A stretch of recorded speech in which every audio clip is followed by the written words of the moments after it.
Aunt Baby rented a room from Mama Cindy, the midwife. They'd sit out on the garret, talking and laughing near about all night. I soon got my fill of working in the cotton fields. I didn't know nothing else to do. Of course, now Mama Cindy used to try to get me to start catching them babies. But dude, Jesus, I might not never be able to work with my hands the way she did.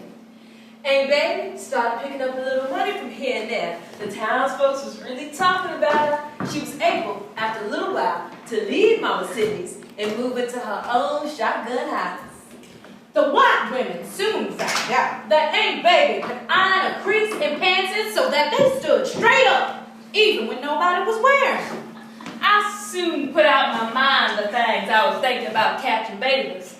I was head over heels of doing the white women's ironing. Had more ironing than I could handle. Of course now, a white woman was picking in hot cotton if I did her ironing. Then too, I got money coming in regular like from the rooming house. A lot of these old sinners look at my house like it's something nasty. I'm just trying to make a living for me and my children. Aunt Baby had to use her belly full of water tactic in the Delta too. One white woman, Miss Joanne, she was as poor as a church mouse and always acted like she had a lot of money. But I could look at her hair and tell she wasn't no rich white lady. Say, Auntie! Auntie! Aunt Baby! I've bought you my washing. I want it back by supper time tomorrow. Missy, I doesn't do the washing. I just does the ironing. And then, it's only by appointments. Aunt Baby never even looked in her direction. She came so close to assassinating a white woman. I say do all washing. It took me all these years to iron my way into these here white women's hearts. You see this here iron man? Well, Miss Victoria getting to me. These here sheets, they're so soft. Miss Irene getting to me, and they's fit for a white woman to sleep on. Aunt Baby took those sheets from underneath the mattress and ironed them every day. Then she put them back in their place. She never slept but one night on them sheets. It was late summer in the early 40s when a knock came at her front door. I don't know how come I let Warren talk me into sleeping on my sheets. From the moment that I opened up my door, I seen him standing there, filling up the space. He had a great big pasteboard box under his arms, holding everything that he owned in this world.